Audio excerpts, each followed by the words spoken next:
রমজানের সবচেয়ে দামি সময়। যে কদর মিস করলো সে সব মিস করলো, হি ইজ দ্য লুজার। কদর যেন আমাদের মিস না হয়, আজকে থেকেই ক্যালেন্ডারে মার্ক করে রাখেন। সব কাজ পেছনে ফেলে, সব ব্যস্ততাকে পেছনে ফেলে ইবাদতের জন্য আমরা প্রস্তুত থাকবো কদরের রাতে। কোনোভাবে কদর যেন আমাদের মিস না হয়। ইনশাআল্লাহ বলেন তো সবাই।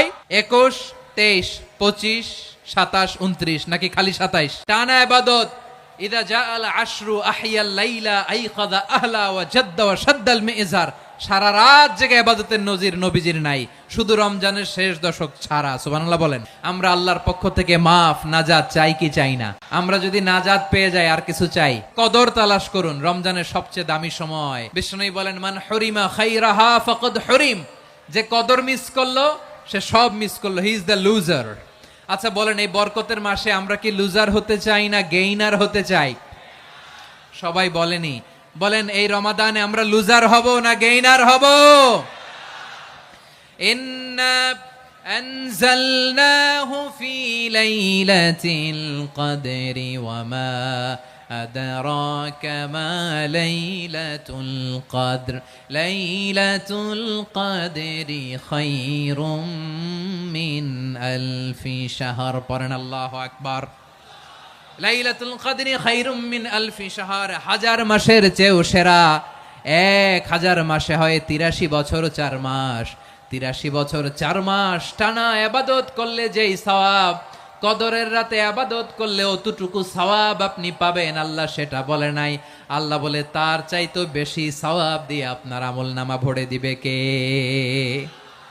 কদর যেন মিস না হয়। 21, 23, 25, 27, 29 নাকি খালি 27? আপনারা কি খালি 27? হ্যাঁ না। ফালতামিসু ফিল আশরিল আওয়াখিরি ফিল মিনাল ভিতরি। রমজানের শেষ দশকের বেজর রাতগুলোকে কদর হিসেবে তালাশ করো। আল্লাহর হাবিব সাল্লাল্লাহু আলাইহি ওয়াসাল্লাম শেষ 10 দিন টানা ইবাদত করতেন। টানা ইবাদত। ইদা জাআল আশরু আহিয়াল লাইলা আইকাযা আহলা ওয়া জাদ্দা ওয়া শাদ্দাল মিজার। সারা রাত জেগে ইবাদতের নজির নবীজির নাই, শুধু রমজানের শেষ দশক ছাড়া। সুবহানাল্লাহ বলেন। নিজেও ঘুমাতেন না। ফাতেমা রাদিয়াল্লাহু তাআলা আনহু, আলী রাদিয়াল্লাহু তাআলা আনহু কাউকে ঘুমাতে দিতেন না, সবাইকে জাগিয়ে তুলতেন। আমরা সারা রাত জেগে ইবাদত করব, রাজি আছেন তো? কদর যেন আমাদের মিস না হয়, আজকে থেকেই ক্যালেন্ডারে মার্ক করে রাখেন। সব কাজ পেছনে ফেলে, সব ব্যস্ততাকে পেছনে ফেলে ইবাদতের জন্য আমরা প্রস্তুত থাকবো কদরের রাতে। কোনোভাবে কদর যেন আমাদের মিস না হয়। ইনশাআল্লাহ বলেন তো সবাই। পারলে ইতিকাফ করবেন। আল্লাহর হাবিব সাল্লাল্লাহু আলাইহি ওয়াসাল্লাম প্রতি বছর 10 দিন ইতিকাফ করতেন। যে বছর ইন্তেকাল করবেন সে বছর 20 দিন ইতিকাফ করেছেন। আপনি বলবেন হুজুর ইতিকাফ না করলে